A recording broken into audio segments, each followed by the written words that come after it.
Racing isn't easy, but experiencing it is. iRacing puts you in the driver's seat with the industry's leading sim racing game. Drive on laser scan replicas of the greatest racing circuits from around the world. Go head-to-head against other drivers chosen by skill-based matchmaking to ensure competitive racing at every level. Compete across all your favorite series. In officially licensed cars, engineered to deliver the most accurate driving experience possible.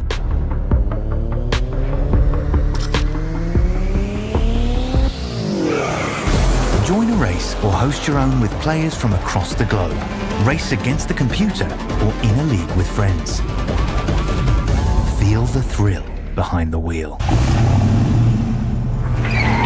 Visit iRacing.com.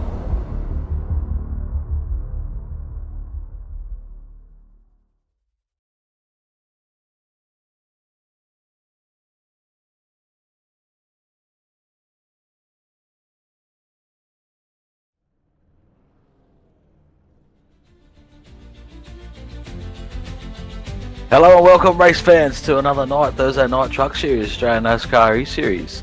Tonight we're racing it at Miami, down the bottom state there in the hot state. We guns out, sun's out type state, you know. But yeah, we're here tonight. We've got Matt Danson in the booth and joining me tonight. What do you reckon the night show's going to be, mate? Well, yeah, you took my thunder there, and rightfully so. I was a bit slow off the mark for once. But we are in for a cracker race, no doubt. Homestead-Miami, last year's race winner, yours truly. So I, know my way around this track, and can definitely say that we're in for a big one. We've got, we'll obviously get to the grid in a moment, but we got some big names up front, and what we got in store for us here, we got the calendar. So we obviously we're at Homestead, come off a big race at Vegas, which we'll touch on as well, because I was not well enough to be on the booth, but well enough to be steering, and had a great time out there, and unfortunately came a bit short on the win. Dave, you were quite busy with outside activities, but yeah, cracker race. I'm not sure if you actually got to see that one, but yeah, obviously we've got ourselves 126 laps tonight, Homestead-Miami. It'll be slick. It'll be everyone will be using all different lanes on the track to get around. I think we can probably look as well. We've got a few dirt guys in the field tonight.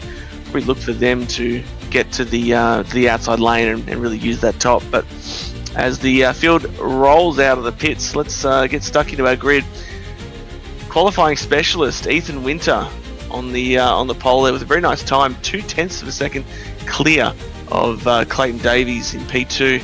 Aaron Dorman, your Tuesday night commentator usually, on P3 on the grid.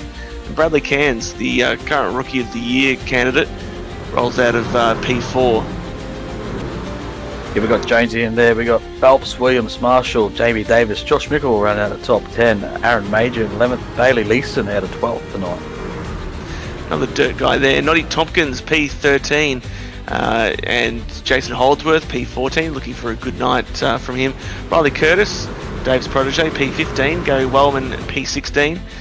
The crowd favourite, Carl Wilkinson-Withy, P17. Brandon Griffiths, P18. David Lawler, P19. And Angus Lawford, P20. Pace car pulls in, and Barney waves the green flag. Ethan Winter takes us there, heading towards turn 1 with a nice little jump on the field, despite obviously having to wait for the green flag.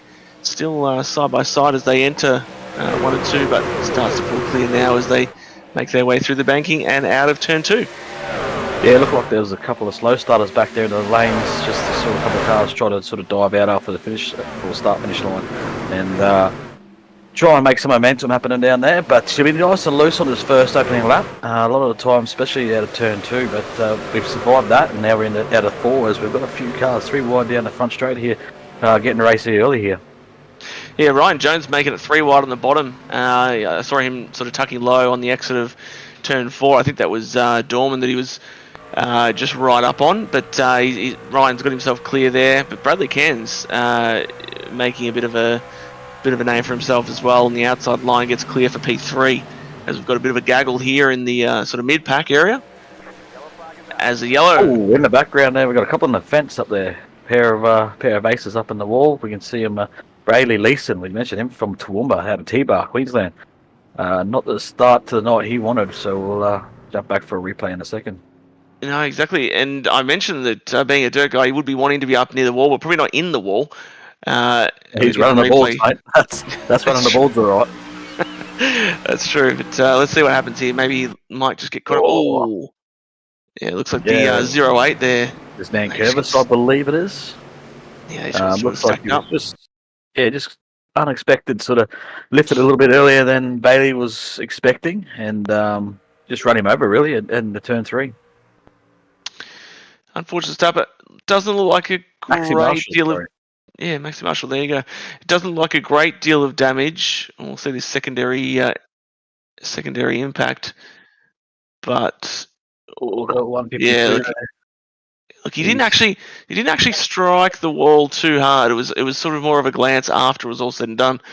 I wonder if he might have got away with that one. Hopefully Maxi's not too worse for wear as well. They might be able to get that repaired and sort of get stuck back in. So hopefully, although it is looking a little bit skewed there as we look at it sort of pull away, but he's still rolling around. So hopefully it's okay.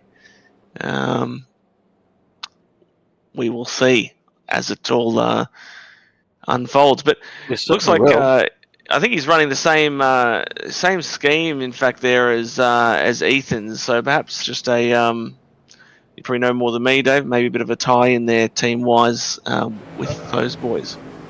I'm not sure. The 15 truck does not match what we've got in our timing. Obviously, the 39 is. But anyway, carry on. We've got the 50 in behind there, which is right. So Dinger, Sim Sports, Clayton Davies.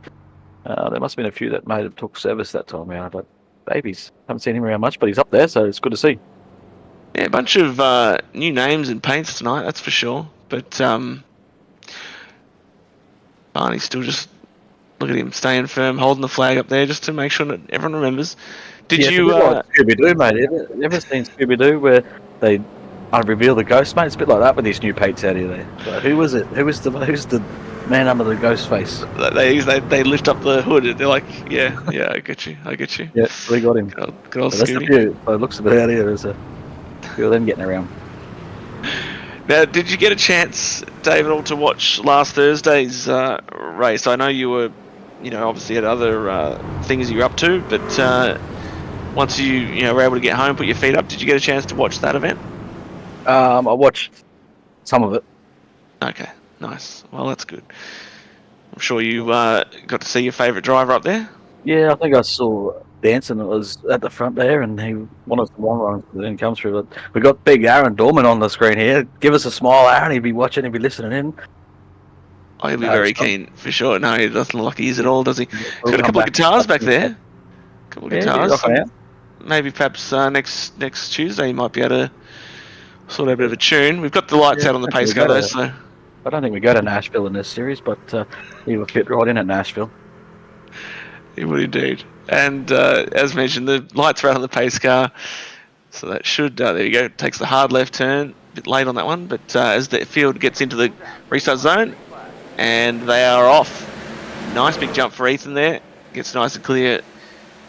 Didn't really get a chance to find a rhythm in that first run before the yellow was out, but he had sort of scooted out clear of the others. He did put on a very good race, I have to say, for Ethan in the X Series at this same track. It came down to if it wasn't the last lap, it would have been the second last lap pass. So huge result for him, as we do have 3 wide, looks like for about 10th place back there. We got Nickelmore. A couple of Nitro trucks down there, but it's going to get tight as he comes up a little bit there. A little bit of space down there, not much given, but just trying to get to the bottom of the 105 by the looks of it, and he's done that now, so he'll be happy and comfortable, I suppose. And he's got Riley in there, just getting a little bit loose out of 2 there. But yeah, last time he came here was against SVG, I believe. That fight was on the last lap. It was a last lap effort, but didn't quite get him. As we got Brad Newman, center one up the inside, 3 wide. he's not hanging around. But a big thing here tonight is going to be the tyres. So it'll be interesting to see how these cars are set up and who looks after them the best, because Miami Speedway is all about tyres, in my opinion. Oh, you're spot on. That was an interesting race with the X Series, given that it was a bit of a borderline call with the fuel. And if you recall, there was a lot of waiting around for how that would pan out. And Ethan made the great call just to go for it flat chat from the beginning. But on the subject of Newman, he is up from the 26th starting position. Now riding, well, last time by at the line he was P11. You expect that that's going to be changed once again. No, it's still P11. But he's on a march for sure, and I would expect to see him continue to move forward lap by lap. Aaron getting after it there as well, in a very solid P10 at the moment. Down from his starting position, had a very good, we called out in the grid. Started P3, but perhaps just trying to be a little bit calm early, save the tyres like you mentioned, Dave, and see if he can fight a bit later on. But for now, he's just going to be another one in the count as Newman comes through the field.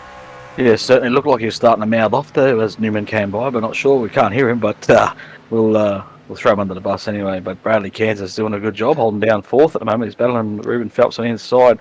The thing about the Miami Speedway down here at Homestead is there's multiple lanes you can run. You can use the whole track. You can go from the bottom, as you can see the guys on the bottom now, and you can actually run the wall as well, as you saw a few guys up there. But the higher you get, sometimes it can help the run off. So expect to see a few guys using different lanes throughout this run. It's a favourite track of yours, if I'm not mistaken, David. Yeah, I love a bit of Homestead action, especially if you can get up on that wall. It's fun. It's one of the only tracks that you can run the top line effectively and have multiple lanes running at the same time. So you can see that Ruben's just a lane up from Bradley Cairns here, and he will use that momentum to go right around the outside, and he will probably hold it a little bit and then get the momentum off the top of the corner here and be fast. It is an interesting, like you said, with multiple lines. I'm trying to actually remember back to the race from last year. Not to circle back to myself once again, but of course I did win the race. But I can't fully remember the events. But needless to say, it obviously was, I'm sure, a masterclass of sim racing in the NASCAR side of things, as is often the case for Matty D. Look at that sun there coming out of turn 4. That is definitely going to be a bit of an issue for the field as they navigate their way, especially if you're side by side. Look, you're talking about Ryan Jones being your sun then for a second. Look at my sun go, but it's actually the solar system out there. But Jonesy was up on the wheel there on the exit. He was sideways. You can see the right rear is easy to burn up here. If you go too hard too early, as you can see him just feather that wind a wall up the top there. And the Nitro cars look pretty good, as you can see them starting to make some progress through these guys now. So keep an eye on them, because they look like they've got good long run pace here. Yeah, it looked like Ryan just got a little bit off put in that sort of turn 3 entry. I'm not sure he's trying to let the truck on the inside go, or if he just kind of lost where he was at. But there he is up on the wall. He's right there, right up there. But to your point as well, I definitely have sunned Ryan a few times, and look, he's going to give Bradley Cairns a bit of a push there just to get him clear. Bradley's starting to just kind of, I don't want to say drop through the field, but the signs are there early that there's a bit of 3 wide through the middle off, but they'll sort that out. Don't worry about that one. Bit of I don't want to say that Bradley's dropping through the field, but the warning signs are there that perhaps he has used those tyres up a bit early. But it also could just be characteristics of the different trucks and the setups they've got. You can see a bit of a theme of the Nitro trucks working their way forward, courtesy of Mickelmore and Holdsworth. But a pretty solid lead now for Ethan up front. He's sort of pushing that 8/10 mark, so you'd expect him to continue moving that away. At this stage, he's been doing quite well with the pace. Known as a qualifying extraordinaire, but he has been sort of picking that up in the races more recently, which is great to see. Yeah, Bradley Cairns having a big fight there. He's coming back at these guys now. He's actually got back past Holdsworth, I believe. So, as you're mentioning, the tyre wear, there's a lot in the setup, but there's also a great deal in the actual driver in this one. So The driver, depending on how he's driving it, he can overdrive it, and it's going to look good for the first 10 laps. As you can see, some of them, and they'll start to drop off, and the guys that looked after their tyres will start to move forward. Exactly, and the names that are jumping out for me are Josh Micklemore, started P10, currently P3. Jason Holdsworth started P14, currently P6. And Brad Newman started P26, currently in the 9th position. And continuing to put in lap times that are strong, but nobody is as strong as our leader at this current stage. Although, let's not discount, Micklemore is definitely right there, just a hair off. So, but that does fluctuate lap on lap. I think it just depends as well on the line these guys are trying. You know, you can look at those times and be like, wow, okay, this person's coming. But, you know, they may have struck upon a line, or, you know, perhaps the other person you're referencing against maybe has tried a different line that hasn't quite worked. I know that, you know, as you do explore, you can have a bit of a fluctuation of, you know, a tenth or even more sometimes from one lap to the next as you go, okay, this lane won't work for me, etc., etc. So there will be some fluctuation, but starting to single out a little bit as they sort of, you know, you mentioned that Cairns was kind of getting himself stuck back in, but sorted itself out, although Holdsworth now looking to get back by, or get by in the first place, I should say. Phelps here definitely looking to have just a fraction more speed than Phelps at the moment. Who's that? I think that's Major that's looking low on Williams at the moment. Yes, indeed. Yeah, Aaron's having a good couple of races, being very consistent, so it's great to see Major again in the top 10 here, but it's a lot of self-discipline as a driver. It's hard to drive as slow but as fast as possible, so at the age-old saying, well, probably not age-old, it's a bit of passed-down knowledge or whatever you want to call it. It's drive as slow as you can until it becomes as fast as you can. That's the ticket right there. So there you go. There's my secrets. That's how you do it, people. Get them on board and have a crack. But another one I'm liking seeing up the front is Davies, Clayton Davies. He's still up there for started in P2 and is still holding down P2 as we've got 105 on the inside of the 98 here. Getting a little bit racy as the 98 runs the top line. So we'll see if he can keep that momentum at the top. But no, it's good to see a few guys in here. It's a good track to race at. It's a real racers track, this one. Yeah, it's Major is definitely still having a dip there, but Micklemore now. You know, you mentioned your boy Davies just getting past there by Josh. His times have looked very nice the last few laps. You know, 10th or thereabouts faster than your leader, but the other one that I'm keeping an eye on as far as lap time wise that's still in that same conversation. There's only 3 trucks that are doing times in the same realm at the moment, and that's your leader, Ethan Winter. Josh Micklemore is in P2, and Brad Newman, who's you know, obviously back there currently in the 7th position, but with the lap times he's doing, he's, you know, a 10th at least quicker than per lap than the trucks around him, and you know, he obviously does tend to be the one that you know, will save his tyres and work his way through the field and get there. But tell me about Davies and Dinger Simsport. It's new to me. Dave, have you got any intel on this crew? No, I don't, unfortunately, but I like the name, Dinger Simsport, and hopefully we see a bit more of him. Hopefully he's got a few teammates out there that will want to come in and jump in. They picked a good track to come and start. Well, I'm sure they've probably been around before, but enjoy seeing new faces and new names and teams out there. So yeah, bring it on. Well, if the name's anything to go by, they'll at the very least be a very safe team. So at least 99.9% safe. So that is definitely good. But who we got here? We got, that's Noddy, if I'm not mistaken. Yeah, I think it is. Noddy's actually, just as we give him the mention, the shout out, but he is. That is definitely Noddy out there in the 119, and yeah, he's a Nitro driver too, I believe. Yeah, he is. You can see the Nitro on there. So he's obviously running the same setup and it's working. So they've got a nice setup on their bobsleds tonight. That's lovely. I think the Nitro joining the Nitro team is just part of join the league, isn't it? That's the default kind of the default offer when you join. Is that how it works, Dave? Yeah, there's a couple of levels to it, mate. But some of us are paid, some of us aren't. That's good. That's good. No, we're not actually paid at all. So I'll be seeing Jason about that after the race. Speaking of Oh, Jason, as we say that, holy moly! well, Oh, let's this get is outside. Yeah, good guys. you love to see it. Yeah, Yeah. these guys are capable of racing 3 wide, so it's not an issue here. But yeah, it's good to watch though. Oh, actually, again, at risk of talking about myself, one thing was very clear to me in the truck race last week. It came down to a last lap situation, and myself, Dave Olenjak, went into T1. I felt like I had a little bit of overlap to get down the inside, but he sort of made the aggressive cut down, and I lifted Dave. I think you'd be disappointed in me, and I realised at that moment that maybe I've lost a step, because I don't think our man here on the screen right now, Brad Newman, I don't think he would lift.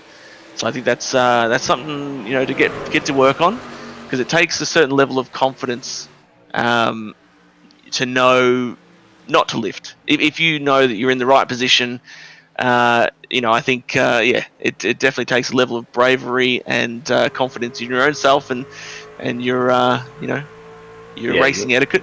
But You're absolutely right there. And I remember, not to take too much away from this race, but I remember racing at Vegas one time with the superstar Braden Boulis, and it was the same sort of thing.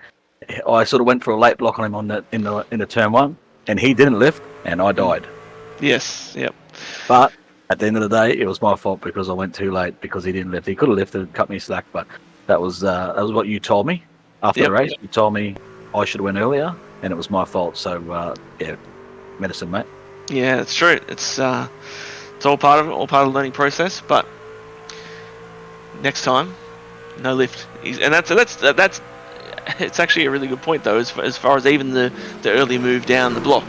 You've got to make that with confidence too, and know that you're going to probably get a hit, and be prepared for it, and know how to save it and all that sort of thing. But yeah, it is often very much about confidence. But speaking of confidence, I'll give you a couple of the last lap times. Last time by, your leader was a 34.4, P2 34.4, P3 Clayton Davies a 34.2, and P4 Brad Newman was a 34.1. So very quick. Whatever he did last lap was definitely working for him. It looks like as they've just crossed the line now, it's evening itself out once again. Everyone's the top 5 all did a 34.4 last time by, but whatever the line was that Newman ran, that there you go, you see it on your screen right now. But whatever the line, the tower, there we go. That's getting stuck for my words. But yeah, whatever that line he ran the previous lap is try and return to that if possible, because that was a stonking lap from Newman in the in the 33 tonight. Yeah, the 33. So it was a couple of tenths faster there, but Dinger was actually sorry, not Dinger, but Davies was the quicker guy on the last time by. Holdsworth at 34.2. So it's a sun sets down there in the west, and hopefully iRacing turn the lights on soon and we'll be able to see these cars. But she's getting nice and dark out there, and we've got a race up the front here. Just tighten up ever so slightly. The 39 has enjoyed a good lead. Oh, as Newman is running the boards now. So he was right up there on the wall, which we love to see. Off a wall rider. You can see Jason's moved up there. So it's really good through 1 and 2, I find. 3 and 4 is a big bump right in the middle, as we'll see. We'll watch on board here. Just through here, you'll see a little bit of bump right there. And then, it's pretty smooth sailing out of it. But yeah, it's good to see that we've seen him move up towards the wall. So must be the line up there, sort of getting the speed out of it at the moment. Yeah, definitely seems to be finding some time up there. Because as you mentioned, Holdsworth is also up there, and he's finding pretty good time as well. But interesting to see. Obviously, as we say this, Ethan has kind of scooted himself out a little bit. At a certain point in time, it was only just over a second, but he's eked that little by little to a bit over 2 seconds now. So he's definitely having a great run, young Mr. Winter. So which was to be expected. We called that out at the early stages there, that this perhaps would suit him. But as I look out the window of the booth here, he's not running the line that I kind of expected he would. He's more so on that first seam area. Oh, goodness me. This is an interesting battle because this is Davies coming back at Mickelmore, I believe. Yep, exactly. Yeah, because Josh had got around him and kind of marched away a little bit briefly, but Clayton's got himself sorted. Yep, so he's up there running the cushion, and he's going to have the momentum. See if he goes to He does go to the inside down the front straight, so we'll see if he can try and get this pass done, whether he tries the old dirt slider up here as he goes in deep, and he can slide up the track in front of the 31 as he does that perfectly as he gets up there. Nice slide job, baby. Let's go. We'll see if Josh can do anything in return. A little bit loosey-goosey, so... and Brad's licking his chops back there. Yeah, I was going to say that he's going to arrive on the scene at a rate of knots. And he's going to try a slide. He's going to get them both. Oh, he's on the brakes hard down there. Yeah. I wonder if he's got. I wonder if he's got enough tyre to hold on. No, it looks like that momentum on the top is just too strong. This is where it's going to be a little bit tough because obviously Brad's marched his way through the field.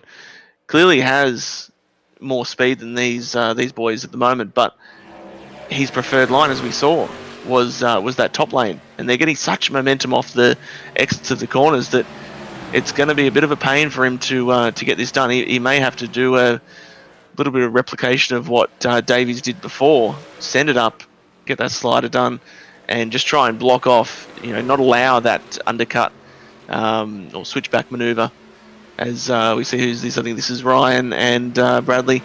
I did hear a bit of scuffling earlier. Looking at the booth, I saw a bit of contact, a bit of argy-bargy between these two, but they've sorted it out and continued on. And I mentioned that I thought Bradley was perhaps dropping back earlier on, but he's kind of leveled it out. He's a bit lower than where he started P4, but still a great showing from him, and he only gets stronger each week as well.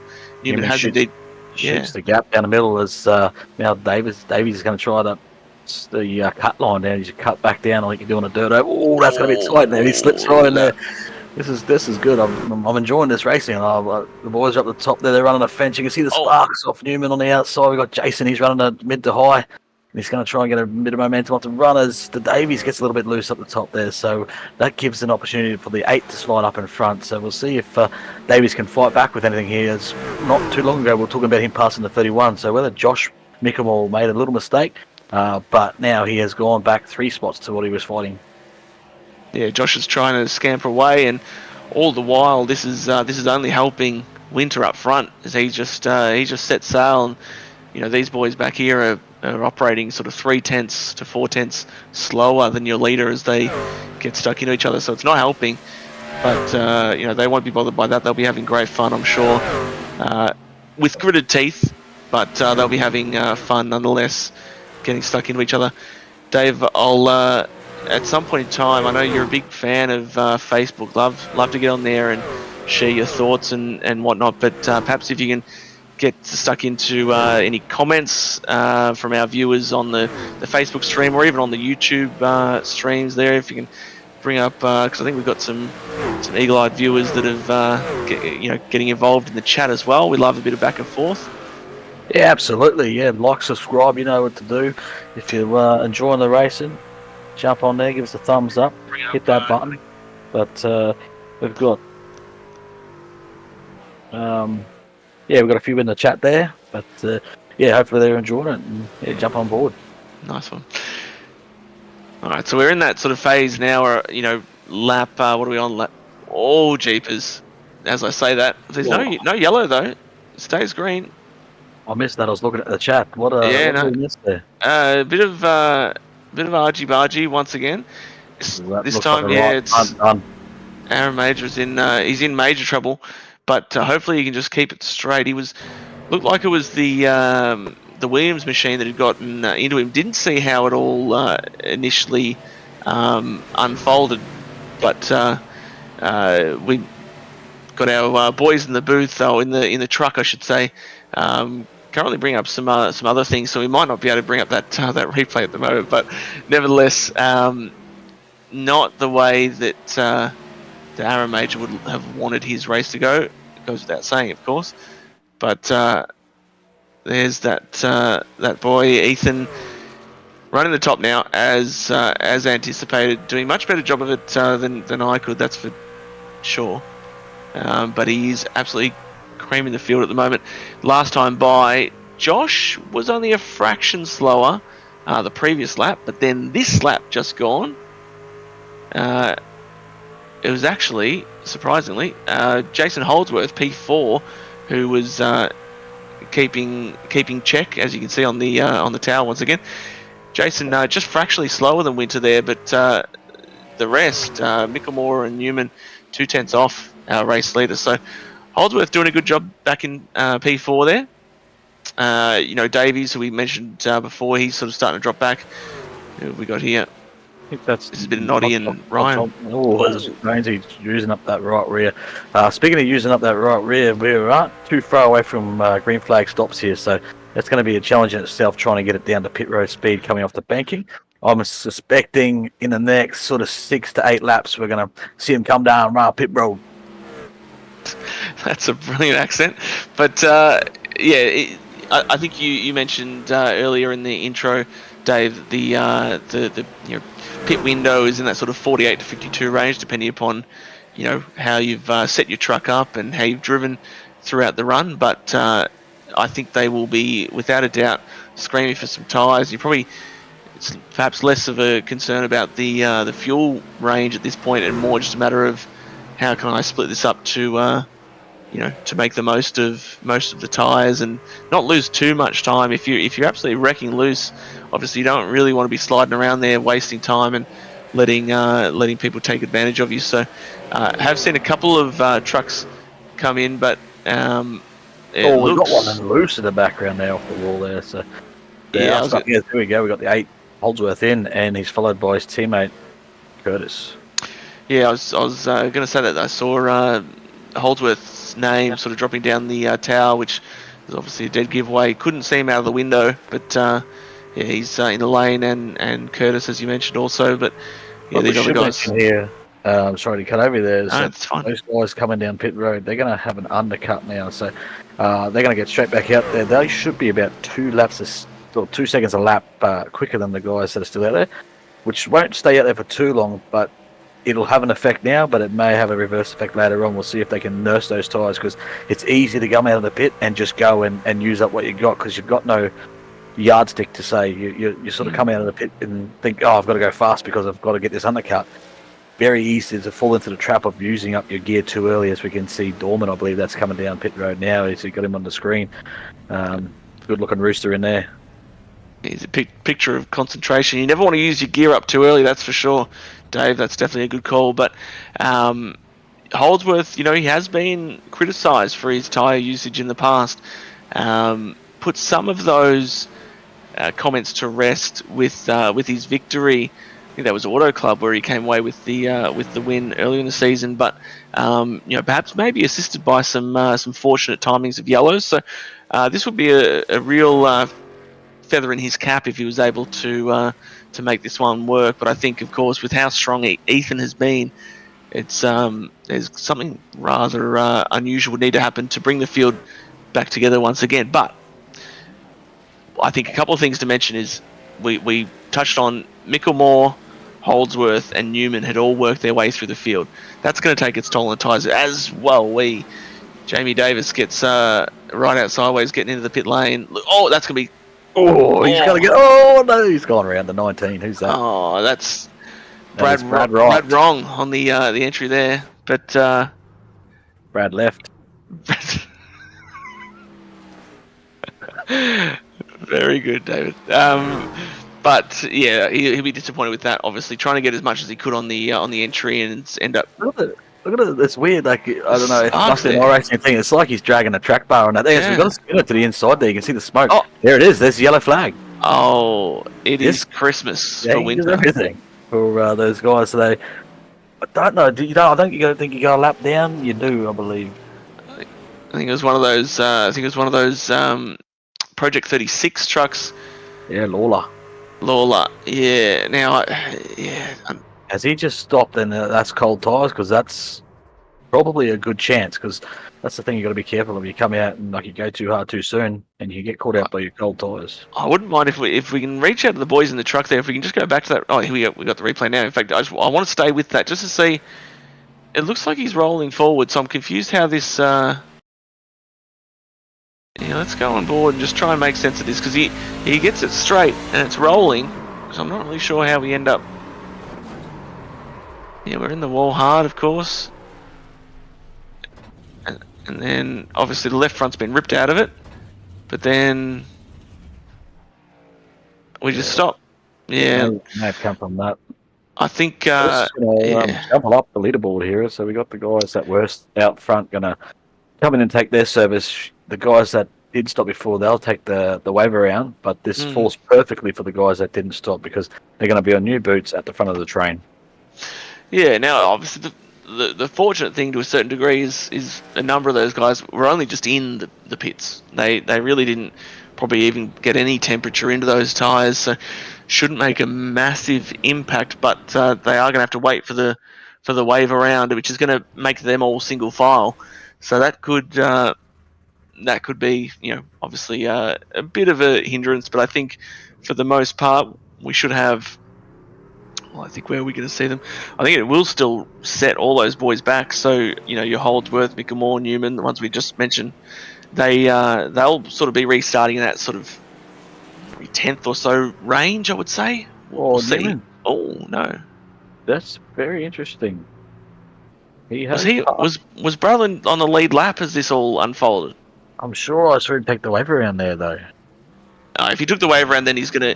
Yeah, if he's taking the wave around, so that's just a bit of a drama with the timing and scoring on our side, but it doesn't quite show that necessarily. But yeah, being the wave around, so he's obviously come around. That's great news for him if he wanted to get tyres. But of course, there's 2 sets I think in the pits. Three sets. Three sets. He's not going to want to come around. So he's effectively got to let all those trucks back by. So that sort of goes back to what I was saying before. I think he's going to be in this sort of somewhere from the 10th to 14th range once that all shakes out. You'd expect he's obviously going to be considerably stronger than the trucks he's going to be immediately behind. But similar situation for Mickelmore, Holdsworth, and co. They'll have to line up behind Brad as they'll take the wave by. But they'll be at the end of the train. They'll all be single file, and I mean, it could help them in a certain way because they'll be able to, just pick one off one by one. But you will see a very long train on the bottom, I would expect here on this restart. Yeah, that's right. So you get the wave around, and the penalty for taking the wave around, I suppose they give you drop to the end, and they'll all be lined up on the bottom. But it's going to be interesting for these guys up the front here. They've all got, like I said, brand new rubber, and the guys back there, they have a couple of laps on it. So being Homestead, it will make a bit of a difference. Yeah, exactly. It just depends on exactly what lap. Because some were in the pit lane, some had just come out, and some had done, in the case of Holdsworth and Curtis, they'd done probably 3 or 4. But green flag is out once again. Ethan Winter, like I said earlier, he's thinking it's Christmas time here. Everything's falling in his lap. And Clayton Davies having a nice little run, although that's very close for comfort between himself and Phelps. There's they enter 1 and 2. Looks like he's got the measure of Phelps through there. Yeah, that's it. And we know Phelps won't shy away from a bit of hard racing, a bit of hard contact if he has to, but he'll take the gloves off when he needs to. But you could see Brad on that restart jump straight out of line, and after the start-finish line, of course, and then try and make some moves early here. Yes, the start-finish line and jumping out of line has been a point of contention. We've had a few in the field have been moonlighting as lawyers and the such. So I'm sure that Bradley would have waited to the first possible moment to legally make that move out of line. But Phelps. Speaking of moves out of line, Phelps jumps low and takes P2 from Davies, and Cairns himself having a bit of a look, seeing what he could make of that. But I wonder if, just based on what Clayton saw in that first run, he might be thinking to himself here, let me go a little bit easy initially, because he really tried to stick with Ethan in that first run. Perhaps this time around he's just thinking to himself, hey, let's go a bit slower and see if maybe I can be a bit stronger towards the end of the run. We we always love to bring a little special guest into the booth whenever we can, but none more special than the voice of Australian NASCAR, Scott Rankin. Scotty, how are you doing? I believe you were meant to be behind the wheel, but the team had a bit of trouble getting it out of the hauler. Yeah, emphasis is on the special tonight here, mate. Special, very special. I was so special, I forgot to read the rulebook and pre-qualify. That happens to the best of us. I just haven't been around. The biggest issue is you take so long off, and then literally my first Thursday night free in a very long time, I went, I want to do some racing. I was actually off doing some IMSA to try and prep for Sebring for this weekend, and got wrecked down the first lap and just went, I'll jump across, do some NASCAR, I'll have some fun with it. And I hadn't entered the pre-qualifying server. But how good is it? I'm just spotting and helping a few boys out from the Aussie Wide Racing crew. I was just chatting to Aaron Dorman and Aaron Major. And Trent Lavell's he's having a really, really good night here tonight. He's learning a lot just in his ear, just coaching a little bit different things. And, that's really what racing's all about. It's just every single time you're out on track, see what you can improve upon, and they're taking it all on board. That's awesome. Yeah, it's a shame that you couldn't get out there, because I know that you've got a bit of speed in the trucks. I think you won, if I'm not mistaken, I think it was Michigan that you won last year. Yeah, so a bit of form there, bit of history in the trucks, but jeepers, as we go very close here with Riley, I think that's Brian Blundell, but that sorts itself out, and Bradley Cairns once again having a bit of a dip, using the high line. What have you seen, Scott, that shocked you tonight? Anything that's been a little bit out of the normal, or it's all pretty much running to schedule as far as you were expecting? I think one of the biggest things is that normally Homestead's been such a bottom feeder track. It doesn't normally, you don't move up to the high line. The only reason you go to the outside historically is to get the overtake done, build a little bit of momentum, and then you can try and set up a move. But it's not the case. It's really interesting to see a number of trucks exceptionally loose. You're not seeing any tight trucks, and normally you'll have somewhat balance. You sort of be between somewhat balance and a touch loose, but everyone's massively loose. So there was probably quite a number of cars that took a big swing there, just to I wouldn't say snug things up, because the track's getting a touch colder. To be aware of, if you chase the racetrack and where it was right now, you're going to be tight on this next run as it cools off. So I wouldn't be going chasing the race car and getting all the looseness out of it, definitely detuning some of it. No, you make a good point there, Scotty, with the track, because you've got to remember that we started in the sun with the sunset, so obviously naturally you're going to be a bit loose, but as it cools out, the truck will likely tighten up. So interesting to see what changes they made. But another thing to think of here is, well, it's not going to be a full fuel run this time, so it's going to be split down the middle, I'd say 50-50, but who's going to blink first, that's the question.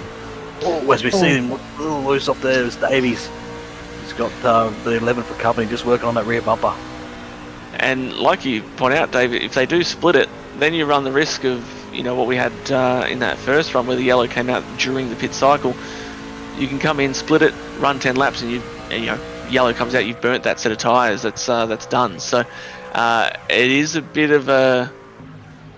I don't envy Ethan in that situation in a race like this where he's, admittedly, we're only halfway through, but in fact, literally halfway this time by. But this sort of race where he's dominated, you could say, to then be put in a position later on where he's got to weigh up the right racing strategy versus trying to make the call with what's going to happen from an almost gambling point of view with the tyres is a tough position to be put in. But Newman has been making his way through the field after his lucky dog and having to sort of reset back up to P8 now. Lap time wise, I think this might be what you were touching on earlier, Dave, with the tyre situation, just having a little bit of a heat cycle through those tyres. He's a little bit slower than Winter at the moment, but obviously time will tell when we've got maybe another 10 or so laps on these tyres. Yeah, well, that's right. And the thing with the I've just gone blank. I don't know what I was going to say. What are you helping me out here? It's the old age kicking in. I get that all the time. Yeah, no, I think it's you just rattling, mate. No? I was just looking actually and watching Ryan Jones. He had a very, very nervous truck in that first run. Yeah, you did. Yeah. more issues. Curtis was another driver that was very loose. So, I mean, it's tough for the fans that are watching along at home. There's a lot that actually does go into. You can have a truck that's very balanced, and then you can drive the truck in a couple of different ways. Very different to sort of any other racing NASCAR, because you can actually drive the car and drive it into a condition. If you've got a loose truck, you narrow your approaches to the corner off, throw some front bias at it, and dive harder on those brakes. It'll tighten the truck back up. That way, you get a truck that's a little bit more neutral. And if you've got a tight truck, you're gonna take as much rear brake bias in as you possibly can. Remember, you've only got a range of -3 to +3 from your starting bias as well, so you've only got 6 points effectively of bias to go, 3 in one direction, 3 in the other. That'll help loosen the truck up, but you're sort of trying to minimize your on throttle and turning time at that point in time. All about heat management. It's a good call. It's funny listening to you sort of dissect that, Scott. It makes me think to myself, geez, I've got no idea what I'm doing when I'm out here on the track, because I don't reckon my thought process goes anywhere near that in depth. I see corner, I turn, I accelerate, and I hope for the best, I reckon. But you're a race car driver, mate. You're not one of these engineers and people that work hard on these sorts of things. Race car drivers are some of the stupidest people you're ever likely to meet. True, the engineers, that's true. You want to chat to those guys. I'm like that meme, where it's got like the concave skull. That's me behind the wheel. See corner, see apex, hit apex, get out. Exactly. It is a great track, Scotty, and as I said, it has varying lines as well. But just to bring back to the point that I forgot before, you said you envy Winter out the front, whereas I lean to the other direction. For him, he has the option to stop, I suppose. So he's got the advantage of being out front. So if those guys at the back come in, he can keep an eye on who's coming in, who's not coming in. If they all come in, well, then he's going to have to come in. But he does have that option of that little bit of time up his sleeve to make a move if he sees something in the background. That's true. No, that is true for sure. I think it's sometimes you can be damned if you do, damned if you don't in a certain way. But I think you've said it very well, Dave, in the past, where it's you're better off being on the front foot. So you make what's the right racing call, and if it doesn't fall your way because of an unlucky caution, or you play the percentages and what's going to put you in the best foot forward. And if you happen to get unlucky with how the cards fall, well, so be it. At least you were doing the right thing racing wise. So well, I'm sure. That's actually the thing. I mean, I was sitting there, like I said, was crew chiefing a little bit for Trent Lavelle in the 67 machine. We're actually riding on board with right now, so very convenient. And I actually said to him, just before that caution came out, about 5 seconds before that caution, you're coming at the end of lap 50, and that come on 49. So, he was prepping. I guarantee there would have been, if we'd have gotten to 50 and the caution come on 51, I reckon 3/4 of the field actually would have been through the pit lane cycle. So, if it had happened 2 laps later, as Holdsworth gets the job done on Carl Wilkinson, and Lavelle's going to get the job done as well. Yeah, there's a bit of a moment there with Carl. Almost got into the side of your man Lavelle, but he's into the fence now. Got the fence that time. That's right. That'll straighten her up. But good seeing Carl back in the car as well.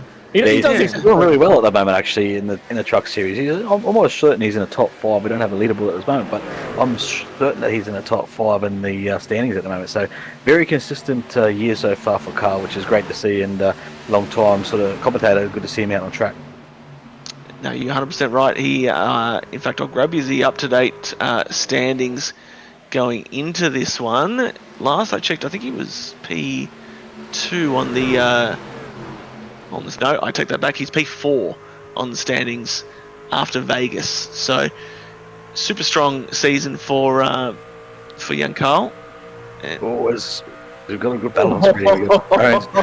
Just right up the back of Davies here. They're using different lines, so you can see Davies a bit higher than Jones, so he's using the mid to high. And you've got Cairns down there on the bottom, and they'll somewhat meet, as you saw on the exit of turn 2 there. They'll sort of do the same thing here as such. And Jones is not a lifter when his line gets cut off. He does not like being cut off in traffic at all, does he? No, he won't shy away from a bit of contact, and as we mentioned earlier, he'll take the gloves off if he needs to, but he profits a bit of hard racing. Angus Lawford moving up the field, started P20, currently running P6, was a big beneficiary of that caution, controversially from one of the team trucks there that brought that one out. But that's worked out well for Lawford. He's driving well, and he's done well in a number of events so far this season. So good to see him getting stuck in as he moves low on Ryan Jones and gets himself up to P5 now with that move. Yeah, certainly. Do you know more? I don't know if you can enlighten us there, Scotty. Clayton Davies. He's having a good run tonight out of Newcastle in the number 50. But he's got Dingus Insport, but also see on the back of the track SSR. Can you fill us in anything on him with the team wise, or you've seen him around? I haven't seen him affiliated with the Synergy Sim Racing Boys. Remember, for Clayton, he's very, very big. He actually runs a dirt sprint car. Is it Davies? One of the other guys that he actually runs along with, because he's been running with a New Zealand group for a fair while, but he's in and around the dirt sprint car community and actually managed to pick up a race win in the Oceanic Dirt Sim Events series on Thursday night last week. So they're every second week, so that's why in this series you'll only see Clayton every second week. I was going to say that I did see Lawford just disappear on the tower and out of the corner of the screen. I didn't see he was unsighted for a moment, and then perhaps just lost in the darkness there. The lights have not fully come into play there, so he was completely disappeared there from Brad's vision. But then he got a hold of him. So yeah, scary moment there for Newman and Lawford for sure. But that'll set Bradley back. He's had a torrid night. Started back in P26, worked his way up to the field once, and then got stuck with the yellows mid pit cycle. Worked his way up again, and almost had his night ended just there. So if he can have just a little bit of luck, you would think Newman should be able to get up there and mix it with Winter perhaps. But at the moment, hang on. Did you just say Brad Newman and luck? I don't think those two words go together, mate. He is the luckiest man. Did you see on Tuesday night's race? He came out of nowhere, finished, I think it was second. So yeah, he's the big results that count. When he needs luck, he can't find any. Oh, that's true. That's true. He was very unlucky at Phoenix, that's for sure. But that's a whole another kettle of fish. But nevertheless, he's getting stuck back in here, having a look low on Ryan Jones, who's, it seems at least, you mentioned, Scotty, that he's been battling a loose truck. Seems he's perhaps cooked his goose a little bit there as far as the tyres are concerned, although it's a lovely run off the exit of turn 2, but I think that'll be short-lived. Newman's showing much better pace at this stage of the race. It's going to be tough for him, similar to when he caught a bunch of trucks in that first run. It's going to be somewhat boxed in here because he's got Lawford on the outside, Cairns, and as I say that, they get lined up, and it's no longer a factor to talk about. But it will be difficult because you can't really, when you've got a bunch of trucks all in a gaggle, you can't really do those big sends to do the sliders and so on, because you'll end up running over the second truck in front and so on. But that's not a great run off the corner there for Cairns. So this will be where he will try and pounce perhaps and just pick them off one by one and then get those big sends going that Dave loves. This situation just calls for a little bit of patience, doesn't it? And I was actually calling a next-gen race earlier today from Kansas, and I said one of the big things is that you sort of got to reach around and go for the tools in your toolbox. Well, the slider's one of them. You've got to go digging through the toolbox to high line, low line. Well, when you get just chalked up in a spot like that, the next thing is where you go, I can't go forward, I can't go backwards. Well, I've got a tyre, so I've got a fuel, so I've got to do something different. If I keep doing what's going on exactly ahead of me and I follow them, I'm never going to improve myself. So I'll do something a little bit different. Sometimes you lift a little bit earlier, save the tyre. Might take 5 or 10 laps, and it is going to take 5 or 10 laps from Homestead. But you go to the middle. Bradley's. He's never one to back away from an opportunity to send it, but with where this track is at, you're 100% right, Scott. As far as just being kind of circumspect with where things are at, and work your way through. But I think whenever Bradley sees an opportunity to send it, he'll definitely do so, and that was a nice one. Unfortunately, it didn't quite fully pay off. Would have been delicious, but nevertheless, bit of kerfuffle out on the out on the field at the moment. Looked like just out of the window of the booth here that our man Aaron Dorman was getting stuck into Brad Wright. someone. Brad Wright. Yeah. He's been Brad in the wrong tonight so far with his pit entry and a bit of argy-bargy here. Look, race face on. Yeah, exactly. You can see that look of just frustration on Aaron's face. We missed his special lap. Well, we got a lap 5 at least, but 25 is where we missed it. Yeah, it would be 25. That's all right. We'll get him next time. But he's getting stuck in. He's moving on. P19, not too bad a run. Oh, here we go. This is anxious down here. Carl Willie's trying to block here on the 86, which is getting a little bit willing here. So we might have to just keep an eye on this battle here. The boys are throwing it down here and letting it talk on the track. But another thing to mention, we're coming up to 40 laps to go here, so we're going to be coming into pit stop window territory here, I think, because you can get home now from here if you stop. Oh. Speaking of the devil, here comes 33, and he's going to get it just pulled up, I believe. So he's taking the bait, and he's going to have a throw at it.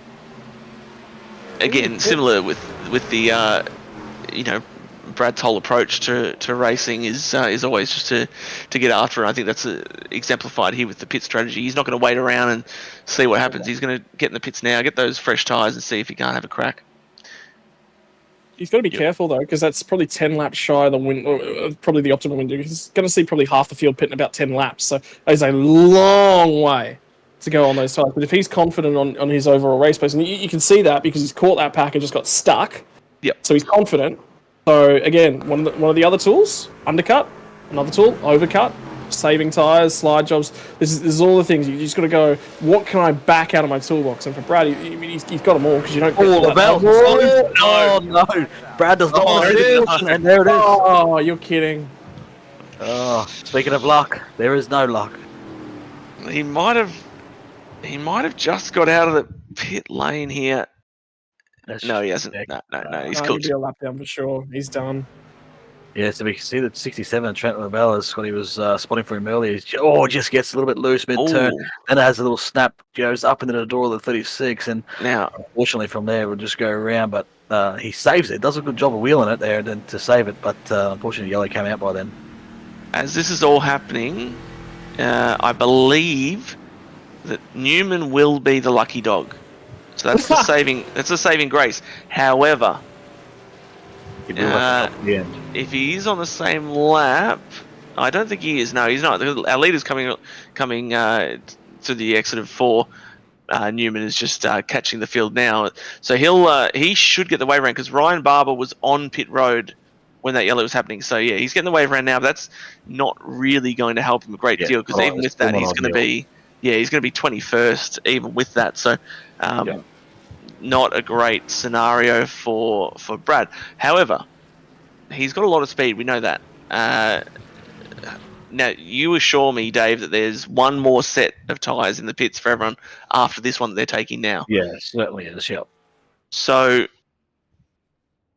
how do you play this? You're a seasoned veteran. You're restarting in 21st with, what are we going to have, 36. 9 laps to go. Yeah. How are you going to play this? You've got one set of tyres in the bank still. I think it's probably still too soon to be too aggressive here, but I guess the only thing that he can hope for is these guys get more aggressive up front and start racing, knowing they've got to set it in the bank, use their stuff up, and he's just got to try and pick them off. That's all he can do at this point in time. I'm going to try and second guess. I'm going to try and predict. Let's hear it. Well, I was going to say, I reckon track position is more important, particularly for where Newman is. He's driven through the field a couple of times. He's going to try and get aggressive because he can't afford to let those guys go away. The other thing is, well, it's a run to home now. There's no more green flag pit stops, right? So his best bet is he's looking for another caution with about 20 to go, and at that point in time, he wants to be deep inside the top 10. You do that, opportunity for a win. Yeah, so that's exactly his target. Yeah. Because there's really no benefit to him just cruising around. He's not going to get all the way to the front just by cruising, waiting for tyre wear and all that sort of jazz. I think his best play is just to use everything that he's got in it and see how far up he can get. And then if he catches a caution and he's worked his way into the top 10, top 5, well then, beauty, now we're on. But and the big thing would be, this is where you position, and you feel like a dick every time you do it, but you've got to put people in awkward positions. oh, for sure, 100%. You force them to lift. You're basically going, do you want to go 4 wide off this corner? Because I don't really care. I will go 4 wide, and generally people back out. That's the answer, mate. That's a master at it. So and you've been not shy of that either. So that's going to be interesting because I think the racing is going to step up a notch here, and we're going to start get a lot more aggressive on the runs on the top. I'll tell you, I'm trying to get that track position as you mentioned, Scotty. I'll tell you my a story after we get back green here. I've got a story about my first ever interaction with Matt Danson, and you're going to love this one, Dave. I bet he went 3 wide on you, surely. Not me. No. Okay. Green flag is out. Yeah. Ethan jumps across to a nice lead once again. He's been really actioning those sort of green flag restarts to a T. No exception on this one. And Clayton Davies follows him through. He looks strong on the wall. Where's we got loose off turn 2 there? Who's that? It's a 76. Is it? Luke Betts. Luke Betts. Oh, goodness me. Close for comfort there, but as we mentioned, Newman really wrapping the bottom, trying to get what he can. It's going to be an interesting watch, actually. Keep an eye on the tower there on the left because oh boy, yep, I just lost my breath there for a moment because it almost ended in tears. But keep an eye on that tower because I expect to see the 33 marching its way up as it goes. But that won't take away from the race we're seeing here. Phelps is up to P2 and. Yeah, trying to pressure Winter for the first time tonight. It's the first time he's had some pressure put on him. So, as I said, we're going to turn the wick up a notch here, and they definitely have. As you can see, they've been a lot more aggressive at their passing. So, Ruben, as I said, it's the first chance that he's had a look at the back of the 15 on car 39 on your tower. But we'll just see how we can handle the pressure here, whether Ruben can make a move here. Oh, Newman's got contact in the middle of the pack. Just got into loop pattern, I think, on his outside. Yeah, it's kind of that thing that can happen with the trucks here. Just the way that bodies are and whatnot. The truck on the outside can get kind of glued, almost suction cupped onto the right rear of the truck that's below them. Had a bit of that action and just kept marching the 33 up the field, up the track, I should say. They both live to fight another day, but good to see from Ruben sort of chasing. And I wonder if. I think it was Scott that mentioned earlier about the chasing the track on the adjustments. This could be the sort of scenario where, some of these guys are just finding that sweet spot now. And remember as well that a bunch of the guys that were in that second run just then, it was all mismatched tyres. Some had done 1, 2, 3. Some had, pit under the yellow. It wasn't an even playing field. Now everyone's got the same tyres from pitting over that last yellow. So it's all to play for, but I think Ethan's kind of seen them off so far, but they are Jones and Phelps are right there for the picking. Oh, we've got one sideways down to the apron there. The one that keep an eye on here for me is Ryan Blundell, yeah, you're right. But Davies in the 50, he looks like he's just backed off. He's still 7. Like, that's still a long way to go here. It's 36 laps when he took the green. The 3 guys out front are going pretty hard. Just keep an eye on that 50 truck to maybe make a late charge if it stays green. That's exactly right, dude, because you can sometimes get a little bit. There we go. Oh!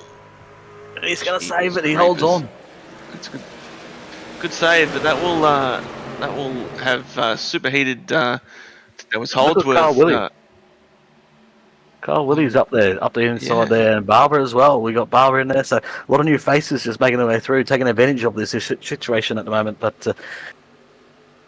Josh McMahon just got caught out there, and we've got a nice little pack here. And the biggest thing is, you take a look at the back end of this pack, and Newman just slapped onto them, and he had an opportunity to, coming through 3 and 4, he just read the pack. Everyone dived at the bottom, and Newman's just going, yep, sweet, there's a ton of free air up at the top of the racetrack. Thank you very much. Absolutely. While we've been watching that, Jones has actually gone to the lead of this race. Oh, yeah, we missed that. That's a big play because he'd been a couple of tenths off our leader, but he's just set sail. I wonder if Ethan might be realising the pace is very hot and watching Davies. Yeah, so here's a replay of the move here. So he's got the run on the outside, and he's going to look to do it down the back straight. As he go to the inside, slide job style, there he goes to the inside, moves to the inside of the 15. And Ethan sort of Just touch? to let you know, it was very close if it wasn't, but yeah, it was close quarters racing for sure. So you can see as these guys are all getting aggressive. The gap to Davies has opened up even more. So those top three are going hard. So it's going to be interesting to watch the final part of this race if it stays green. But I'm not sure we're going to stay green at this rate. Looking at this pack here.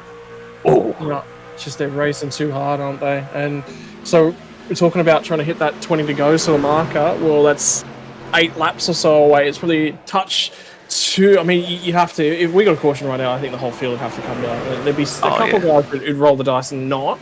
Because I mean, if you right now, if I'm sitting in the back of this field, and this is what goes through my head when I'm racing, what would I do? Give myself sort of 3 scenarios, 3 different windows. Right now, if I'm at the front, I'm pitting. You can't afford to. You cannot afford to be at the front of this race. You get a caution right now, not come down, put your tyres on. If I'm at the back, I can. Oh, Might not have been horrible anyway. 3-1, Newman at the bottom. 33 centered it on the bottom. He's done that very safely. In fact, as it happens, hopefully, clear enough. Jeepers, creepers. almost a truck in there. Oh. Jeez, we're getting antsy here, boys. I'm enjoying this. Miami, how good of a track is this place, mate? You can race multiple lanes. That is great racing. I think, I'm not sure, it was one of the Project 36 trucks just learnt that Brad knows the measurements of the rear of his truck to an absolute T, and he will put it right on the front of yours, that's for sure.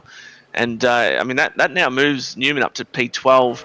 Jones has checked out slightly, 2/10 lead over Ethan, but still this gaggle sort of remains. But it is, I mean, as obviously it tends to happen with racing, it's starting to sort itself out somewhat. But you had the key word earlier, Dave, very willing amongst this group, and it is going to be so interesting to see as we get 3 wide once again. And pinching into the middle give more room groove. there. That's very tight. Jeepers. That'll be Andy Barber. So, have you more butt puckers in the booth or in the race car, boys? What are your thoughts? More in the booth, I think, because of lack of control. Yeah. The lack of control when you're sitting up here, and I'm not sure if Andy realised that they were 3 wide there. I think he's taken the headset off. He said, I don't need a spotter, and thrown that on the ground. But that was a little bit scary, but made it work, and the charge continues for Newman. It looked like he almost tripped over Angus Lawford, but made it work in the end. Yeah, he's riding a bit of a high at the moment, Andy. He finished 3rd, I believe, at Vegas the other night in the Xfinity car. So he's high on confidence, and you can see it in his driving here. He's just having a swing and having a good crack at it. As you can see, Newman right up on the wall up the back there. It's on the outside of Stevie Williams, I believe, now. Another place up forward. Yeah, saw you having a wild ride at the end of that Las Vegas race in the Xfinity, Dave.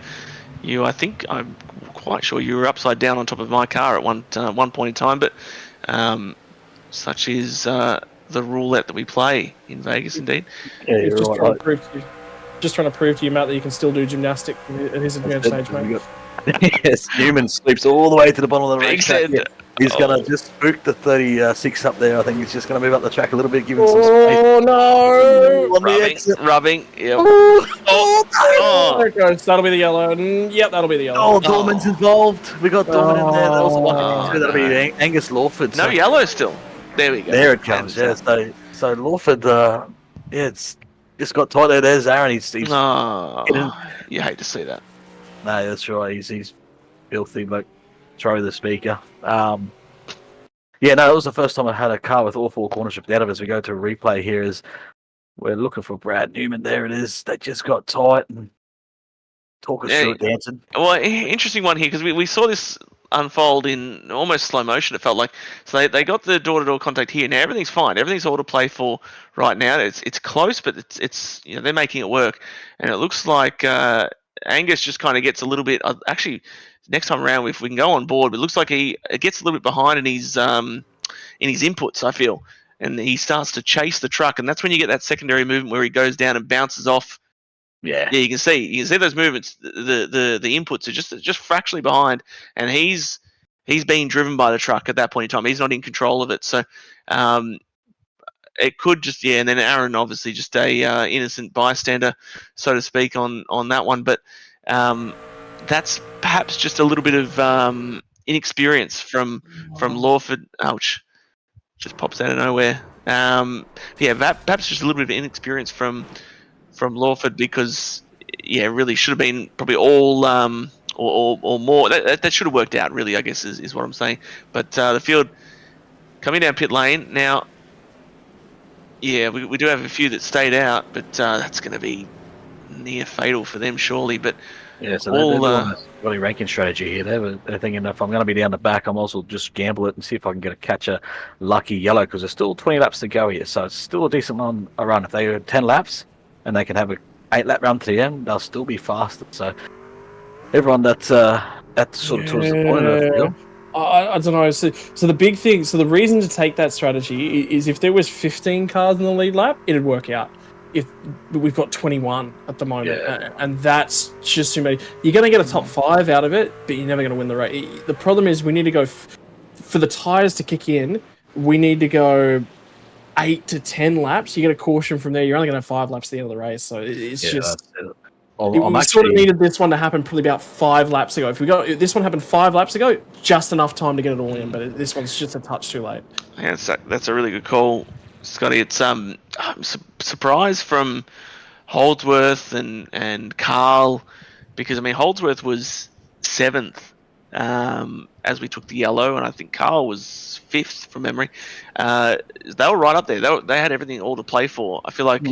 You'd rather be on the front foot with the fresh tyres and really getting stuck in than now being, really just completely hoping for a miracle, really, because your leader is restarting in 5th, effectively. Actually, as we say that, it looks like Ethan was able to jump Jones. Remember, Jones was the leader on that as the yellow came out. So, it's. The thing I'm disappointed in, I wanted to see how Clayton Davies would go with those tyres. I feel like he was saving for those 3 boys at the front. I feel like he would have come and chased them down and possibly even won the race. Unfortunately, we've been starved of that, but now we're going to step it up another notch. Critical thing to consider about this restart, 2 rows of 2 cars that are out here on old tyres. So it's not as if Ryan Jones is on the outside of row 2 and he gets first dibs on these guys. He doesn't get that. He's got the same opportunity to get alongside these guys. Or is it 5? Sorry, my apologies. It is that way. So Jones is on the outside of row number 3. Right.